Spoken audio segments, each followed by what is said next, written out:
Hello friends, welcome back to our channel Mother and Child World Journey എന്ന് പറഞ്ഞ നമ്മുടെ സ്വന്തം ഫാമിലിയുടെ മറ്റൊരു പുതിയ എപ്പിസോഡിലേക്ക് എല്ലാവർക്കും വീണ്ടും ഹൃദയം നിറഞ്ഞ സ്വാഗതം.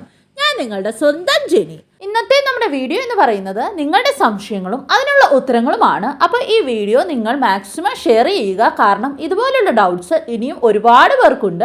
അപ്പോൾ അവർക്ക് കൂടി ഈ വീഡിയോ ഒന്ന് യൂസ്ഫുൾ ആയിക്കോട്ടെ. വീഡിയോയിലോട്ട് പോകുന്നതിന് മുമ്പായിട്ട് നിങ്ങളിൽ ആരെങ്കിലും നമ്മുടെ ഈ ചാനൽ ആദ്യമായിട്ടാണ് കാണുന്നതെങ്കിൽ ചാനലിലേക്ക് വീണ്ടും ഹൃദയം നിറഞ്ഞ സ്വാഗതം. എൻ്റെ പേര് ജെനി. നിങ്ങൾ നമ്മുടെ ചാനലിൽ ഷെയർ ചെയ്തിരിക്കുന്ന വീഡിയോസൊക്കെ ഒന്ന് കണ്ടു നോക്കുക.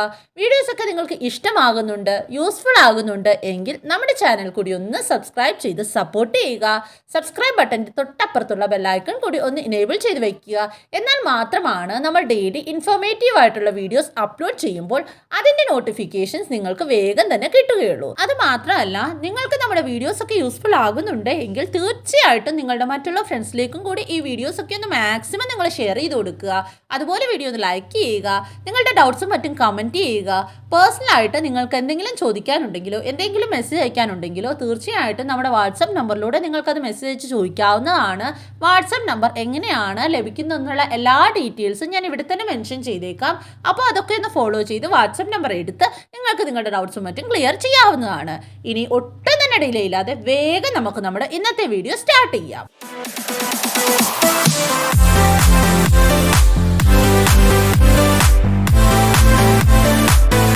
ആദ്യത്തെ ചോദ്യം, ചേച്ചി എനിക്ക് IVF കഴിഞ്ഞ് ഇന്നേക്ക് 2 വീക്സ് ആയി. യൂറിൻ ടെസ്റ്റ് ചെയ്തു, പോസിറ്റീവ് ആണ്. ബ്ലഡ് ടെസ്റ്റ് ഇന്ന് ഹോസ്പിറ്റലിൽ പോയി, അതിൽ പോസിറ്റീവ് തന്നെ ആയിരിക്കുമോ? Please reply may. തീർച്ചയായിട്ടും പോസിറ്റീവ് ആയിരിക്കും. കാരണം യൂറിൻ ടെസ്റ്റിൽ പോസിറ്റീവ് കാണിച്ചാൽ, 2 ലൈൻ കാണിച്ചാൽ തീർച്ചയായിട്ടും നിങ്ങൾക്ക് പോസിറ്റീവ് തന്നെ ആയിരിക്കും. പക്ഷേ നെഗറ്റീവ് കാണിച്ചാൽ നിങ്ങൾക്ക് നെഗറ്റീവ് ആകണമെന്ന് യാതൊരു നിർബന്ധവുമില്ല. അത് ചിലപ്പം പോസിറ്റീവ് ആകാനും ചാൻസ് ഉണ്ട്. അപ്പോൾ അതിന് വെയിറ്റ് ചെയ്ത് നിങ്ങൾ β-HCG ടെസ്റ്റ് ചെയ്ത് നോക്കുക. രണ്ടാമത്തെ ക്വസ്റ്റ്യൻ ആണ്, മാം എനിക്ക് ആർത്തവം നഷ്ടപ്പെട്ടു, ഞങ്ങളുടെ പരിശോധനയും നെഗറ്റീവ് ആണ്, ഞാൻ എന്ത് ചെയ്യണം? ഞാൻ വളരെ വിഷമിക്കുന്നു, ദയവായി എന്നെ സഹായിക്കൂ. അപ്പോൾ പീരീഡ്സ് മിസ്സായിട്ട് എത്ര ദിവസമായെന്ന് ആദ്യമേ ഒന്ന് നോക്കുക. പീരീഡ്സ് മിസ്സായിട്ട് 4 ദിവസമൊക്കെ ആയിട്ടുണ്ടെങ്കിൽ വീണ്ടും ഒന്നുകൂടെ ടെസ്റ്റ് ചെയ്ത് നോക്കുക. യൂറിൻ ടെസ്റ്റ് വീണ്ടും നെഗറ്റീവ് ആണ് ലഭിക്കുന്നുണ്ടെങ്കിൽ ഒന്നുകൂടെ നിങ്ങളൊന്ന് വെയിറ്റ് ചെയ്യുക. ഒരു 7 ദിവസത്തിന് ശേഷം വീണ്ടും ടെസ്റ്റ് ചെയ്യുക. അപ്പോൾ നെഗറ്റീവ് ആണ് ലഭിക്കുന്നുണ്ടെങ്കിൽ തീർച്ചയായിട്ടും ഡോക്ടറെ കാണിക്കണം. പിന്നെ വെച്ചുകൊണ്ടിരുന്നിട്ട് കാര്യമില്ല. അപ്പോൾ നിങ്ങൾക്ക് എളുപ്പം അറിയണമെന്നുണ്ടെങ്കിൽ β-HCG ബ്ലഡ് ടെസ്റ്റ് ചെയ്താലും മതി. അപ്പോൾ നിങ്ങൾക്ക് റിസൾട്ട് ഒന്നുകൂടെ സ്പീഡിൽ അറിയാൻ സാധിക്കും, ഒന്നുകൂടെ എളുപ്പം അറിയാൻ സാധിക്കും. ടെൻഷൻ ആകേണ്ട കാര്യമില്ല. മൂന്നാമത്തെ ചോദ്യമാണ്, ഹലോ മാം, ഞാൻ 30 ആഴ്ച ഗർഭിണിയാണ്. രാവിലെ മുതൽ പലതവണ വൈറ്റ് ഡിസ്ചാർജ് ഉണ്ടായിട്ടുണ്ട്. ഇടയിലും ചെറിയ വേദനയുണ്ട്. ഡിസ്ചാർജ് പച്ച കലർന്നതാണ്. ഇത് സാധാരണമാണോ? ദയവായി മറുപടി നൽകുക. ഇത് നോർമൽ അല്ല. തീർച്ചയായിട്ടും ഡോക്ടറെ കാണിക്കുന്നതായിരിക്കും ബെറ്റർ. എത്രയും വേഗം തന്നെ കാണിക്കുക. കാരണം ഈ ഒരു കാര്യം പറയുന്നത് ഇൻഫെക്ഷൻ്റെ ഒരു സൈനാണ് കാണിക്കുന്നത്. അപ്പോൾ തീർച്ചയായിട്ടും ഇൻഫെക്ഷൻ ഉണ്ടെങ്കിൽ ആൻറ്റിബയോട്ടിക്സ് എടുക്കേണ്ടതുണ്ട്. അപ്പോൾ തീർച്ചയായിട്ടും എത്രയും വേഗം ഡോക്ടറെ കാണിക്കുക. അടുത്ത ചോദ്യം, ചേച്ചി എനിക്ക് IVF പോസിറ്റീവായി. ജാനുവരി 12-നായിരുന്നു FET ആൻഡ് 23-ന് β-HCG ചെയ്തു. പോസിറ്റീവ് റിസൾട്ടാണ്. അപ്പോൾ കൺഗ്രാജുലേഷൻസ്. ബട്ട് ഇതുവരെ വോമിറ്റിംഗ്, നോസിയ ഒന്നുമില്ല. But after eating frequent visit to toilet ആണ്. ഇത് കുഴപ്പമുണ്ടോ? 12-നാണ് സ്കാൻ. കുഴപ്പമൊന്നുമില്ല, എല്ലാം നോർമൽ തന്നെയാണ്. പ്രഗ്നൻസിയിൽ സിംറ്റംസ് ഇല്ല എന്നോർത്ത് ടെൻഷൻ ആകേണ്ട കാര്യമില്ല. എല്ലാ പ്രഗ്നൻസിയിലും സിംറ്റംസ് ഉണ്ടാവണമെന്ന് യാതൊരു നിർബന്ധവും ഇല്ല. സിംറ്റംസ് ഇല്ലാതെയും ഹെൽത്തി ആയിട്ടുള്ള പ്രഗ്നൻസി നിങ്ങൾക്ക് കണ്ടിന്യൂ ചെയ്യാൻ സാധിക്കും. ഇനി സിംറ്റംസ് ഉണ്ടെന്നോർത്തും അതും ടെൻഷൻ ആകേണ്ട കാര്യമില്ല. പിന്നെ ടോയ്ലറ്റിൽ പോകുന്നത് ഫ്രീക്വൻറ്റ് വിസിറ്റ്, അതും നോർമൽ തന്നെയാണ്, പേടിക്കേണ്ടതില്ല. അടുത്ത ചോദ്യം, ഡോണർ എഗ് IVF-ൽ എംബ്രിയോ ട്രാൻസ്ഫറിന് മുന്നേ ലൈനിങ് തിക്നെസ് ഒക്കെ ഓക്കെ ആകാൻ എത്ര ഡേയ്സ് മെഡിസിൻ എടുക്കണം? അപ്പോൾ എത്ര ഡേയ്സ് മെഡിസിൻ എടുക്കണം എന്ന് നമുക്ക് നേരത്തെ പറയാൻ സാധിക്കുകയില്ല. കാരണം ഓരോ ആളുകൾക്കും വ്യത്യാസപ്പെട്ടാണ് എൻഡോമെട്രിയൽ തിക്നെസ് കറക്റ്റ് ആകുന്നത്. അപ്പോൾ മെഡിസിൻസ് തന്നതിന് ശേഷം സ്കാനിങ് ഉണ്ടാകും. അപ്പോൾ അതിൽ മനസ്സിലാവും എൻഡോമെട്രിയൽ തിക്നെസ് ഓക്കെ ആയോ എന്ന്. അപ്പോൾ എൻഡോമെട്രിയൽ തിക്നെസ് ഓക്കെ ആയതിനു ശേഷം പിന്നീട് ട്രാൻസ്ഫർ നടത്തും. അപ്പോൾ എത്ര ഡേയ്സ് മെഡിസിൻ എടുക്കണമെന്ന് കറക്റ്റായിട്ട് നമുക്ക് നേരത്തെ പറയാൻ സാധിക്കുകയില്ല. അടുത്ത ചോദ്യം, ഹായ് ചേച്ചി, ബ്ലഡ് ടെസ്റ്റിൽ ചെയ്തിട്ട് പോസിറ്റീവ് കാണിച്ചു. ഇനി 48 മണിക്കൂർ ബ്ലഡ് ടെസ്റ്റ് ചെയ്യാൻ പറഞ്ഞത്, അത് എന്തിനാണ്? Please reply.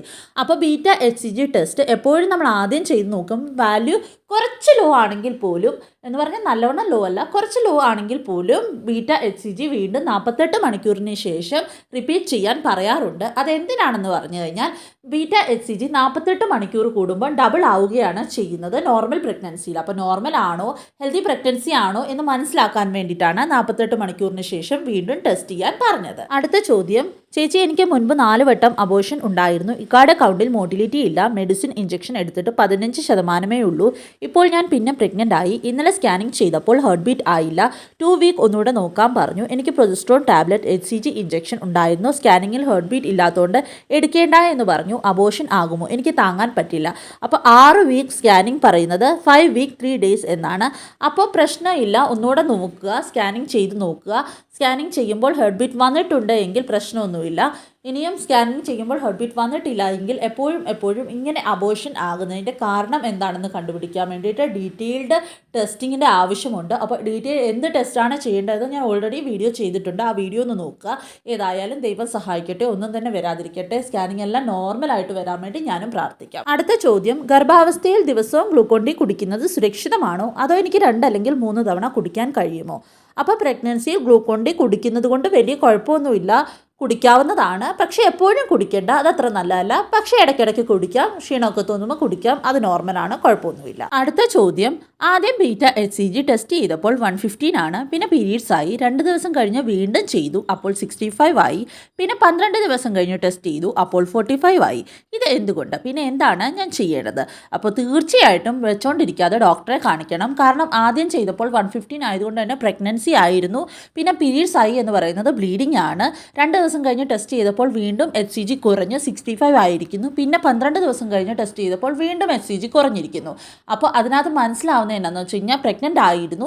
ഇംപ്ലാന്റേഷൻ കറക്റ്റായിട്ട് നടക്കാത്തത് കൊണ്ട് തന്നെ ബീറ്റ HCGയുടെ വാല്യൂ കുറഞ്ഞാണ് പോകുന്നത്. അപ്പോൾ എന്താണ് ഇംപ്ലാന്റേഷന് പ്രോബ്ലം പറ്റി, എന്താണ് പ്രഗ്നൻസി ഹെൽത്തി ആകാഞ്ഞത്, അതിൻ്റെ കാരണം എന്താണെന്ന് കണ്ടുപിടിക്കണം. അപ്പോൾ തീർച്ചയായിട്ടും വെച്ചുകൊണ്ടിരിക്കാതെ ഡോക്ടറെ തന്നെ കാണിക്കുക. അടുത്ത ചോദ്യം, മാം, ഞാൻ കാർഡിൽ നോക്കിയപ്പോൾ പോസിറ്റീവാണ്. 7 വീക്ക് ആകുമ്പോൾ ബ്ലീഡിംഗ് ആയി അബോഷൻ ആവുന്നു.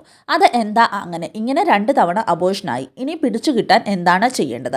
അപ്പോൾ ആദ്യമേ യൂറിൻ പ്രഗ്നൻസി ടെസ്റ്റ് കിറ്റിൽ നമ്മൾ പ്രഗ്നൻ്റ് ആണെന്ന് നമുക്ക് മനസ്സിലായി കഴിഞ്ഞാൽ എമർജൻസി ആയിട്ട് ഡോക്ടറെ കാണിക്കണം. കാരണം നമുക്ക് പ്രൊജസ്ട്രോണിൻ്റെ ടാബ്ലറ്റ്, ഫോളിക് ആസിഡിൻ്റെ ടാബ്ലറ്റ് ഒക്കെ എടുക്കേണ്ടതുണ്ട്. അപ്പോൾ തീർച്ചയായിട്ടും വെച്ചുകൊണ്ടിരിക്കാതെ നമ്മൾ ഡോക്ടറെ തന്നെ കാണിക്കുക. ഇങ്ങനെ റെക്കറൻ്റ് ആയിട്ട് മിസ്കാരേജ് ഉണ്ടാകുന്നതിൻ്റെ കാരണം എന്താണെന്ന് അറിയാനായിട്ട് ഡീറ്റെയിൽഡ് സ്കാനിങ്ങും ടെസ്റ്റിങ്ങും ഒക്കെ ആവശ്യമുണ്ട്. അപ്പോൾ അതെല്ലാം ഒരു ഡോക്ടറിൻ്റെ അടുത്ത് പോയിട്ട് ചെയ്യിപ്പിക്കുക. അതിനുശേഷം മാത്രം വീണ്ടും പ്രഗ്നൻസി പ്ലാൻ ചെയ്യുക. അടുത്ത ചോദ്യം, ഹലോ ചേച്ചി, എനിക്ക് ഹിസ്ട്രോസ്കോപ്പി ഒന്നും ചെയ്തില്ല, എനി പ്രോബ്ലം, ഈ മന്ത് ട്രാൻസ്ഫർ ഉണ്ട്. അപ്പോൾ എല്ലാ IVFലും ഹിസ്ട്രോസ്കോപ്പി ചെയ്യേണ്ട ആവശ്യമില്ല. നമ്മുടെ കേസ് എന്താണെന്ന് ഡോക്ടർ സ്റ്റഡി ചെയ്യുമ്പോൾ ഡോക്ടറിന് അറിയാൻ പറ്റും ഹിസ്ട്രോസ്കോപ്പി ചെയ്യേണ്ട ആവശ്യം ഉണ്ടോ എന്ന്. അപ്പോൾ ഡോക്ടർ സജസ്റ്റ് ചെയ്തിട്ടുണ്ട് ഹിസ്ട്രോസ്കോപ്പി ചെയ്യാനായിട്ട് എന്നുണ്ടെങ്കിൽ തീർച്ചയായിട്ടും ഹിസ്ട്രോസ്കോപ്പി ചെയ്യേണ്ടതാണ്. അല്ലെങ്കിൽ അതിൻ്റെ എഫക്റ്റ് നമ്മുടെ IVF സക്സസിനുണ്ടാകും. ഇനി ഡോക്ടർ സജസ്റ്റ് ചെയ്തിട്ടില്ല ഹിസ്ട്രോസ്കോപ്പി ചെയ്യാനായിട്ട് എന്നുണ്ടെങ്കിൽ തീർച്ചയായിട്ടും ചെയ്യേണ്ടതില്ല. അതുകൊണ്ട് നമ്മുടെ IVFൻ്റെ സക്സസിന് ഒരു കുഴപ്പവും വരില്ല. അടുത്ത ചോദ്യം, ഹായ്, ഞാൻ 5 വീക്ക് പ്രഗ്നൻ്റ് ആണ്. സ്കൂട്ടറിൽ 16 കിലോമീറ്റർ ഡിസ്റ്റൻസിലാണ് ജോലിക്ക് പോകുന്നത്. എനിക്ക് ബ്രൗൺ ഡിസ്ചാർജ് ഉണ്ട്, ബട്ട് സ്മെല്ലൊന്നുമില്ല. Is that normal? അപ്പോൾ ബ്രൗൺ ഡിസ്ചാർജ് നോർമലായിട്ടും വരും പ്രഗ്നൻസിയിൽ, പക്ഷേ ചില കാരണങ്ങൾ കൊണ്ടും വരും ബ്രൗൺ ഡിസ്ചാർജ്. അപ്പോൾ എന്താണ് കാരണം എന്ന് ഞാൻ ഓൾറെഡി വീഡിയോ ഇട്ടിട്ടുണ്ട്. അപ്പോൾ അതൊന്ന് കണ്ടു നോക്കുക. തീർച്ചയായിട്ടും ഡോക്ടറെ കാണിക്കുക. അപ്പോൾ നോർമലാണെന്ന് പറഞ്ഞ് നമ്മൾ വെച്ചുകൊണ്ടിരിക്കരുത്. സ്മെല്ലൊന്നും ഇല്ലാത്തത് കൊണ്ട് ചാൻസ് ഉണ്ട് നോർമൽ ആകാനായിട്ട്. എന്നാലും നമ്മൾ റിസ്ക് എടുക്കേണ്ട ആവശ്യമില്ല. പ്രഗ്നൻ്റ് ആയതുകൊണ്ട് തന്നെ ഡോക്ടറെ കാണിക്കുക. അടുത്ത ചോദ്യം, ചേച്ചി, എനിക്ക് പീരീഡ്സ് മിസ്സായിട്ട് 1 വീക്കായി. കാർഡ് ടെസ്റ്റ് ചെയ്തപ്പോൾ ഫെയിൻ ലൈൻ, ബ്ലഡ് ടെസ്റ്റ് ചെയ്തപ്പോൾ HCG 475 പോസിറ്റീവ് ആണോ? അപ്പോൾ കൺഗ്രാജുലേഷൻസ്, പോസിറ്റീവ് ആണ്. ഡോക്ടറെ കാണിക്കുക. ഫോളിക് ആസിഡ് ടാബ്ലറ്റ് എടുക്കാൻ സ്റ്റാർട്ട് ചെയ്യുക. പിന്നെ അതുപോലെ തന്നെ സ്കാനിങ്ങും ചെയ്ത് നോക്കേണ്ടതായിട്ട് വരും, എത്ര വീക്കായി എന്ന് കറക്റ്റായിട്ട് അറിയാനായിട്ട്. അടുത്ത ചോദ്യം, തടിയുള്ളവരിൽ IVF ചെയ്താൽ സക്സസ് ആകുമോ? അപ്പോൾ സക്സസ് ആകും, അതിന് കുഴപ്പമൊന്നുമില്ല. ഇപ്പോൾ തടി ഉണ്ട് എന്ന് ഓർത്ത് നമ്മുടെ IVF നെഗറ്റീവ് ആകണം എന്നില്ല. പക്ഷേ നമ്മൾ എപ്പോഴും IVF പ്ലാൻ ചെയ്യുന്നതിന് ഒരു 3 to 4 months മുമ്പേ തന്നെ നമ്മുടെ എല്ലാ കാര്യങ്ങളും നോർമൽ ആക്കുന്നതാണ് നല്ലത്. അതുപോലെ തന്നെ നമ്മുടെ വെയിറ്റും ബോഡി മാസ് ഇൻഡെക്സും ഒക്കെ കറക്റ്റ് ആയിരിക്കുന്നതാണ് എപ്പോഴും നമ്മുടെ IVF സക്സസ് ആകാനായിട്ട് നല്ലത്. അടുത്ത ചോദ്യം, ഹസിന് കൗണ്ടിങ് നോർമൽ ആണ്. എനിക്ക് എഗ് ക്വാളിറ്റി കുറവാണ്. പീരീഡ് ഒക്കെ കറക്റ്റ് ആണ്. അപ്പോൾ പ്രഗ്നൻസിക്ക് സാധ്യതയുണ്ടോ?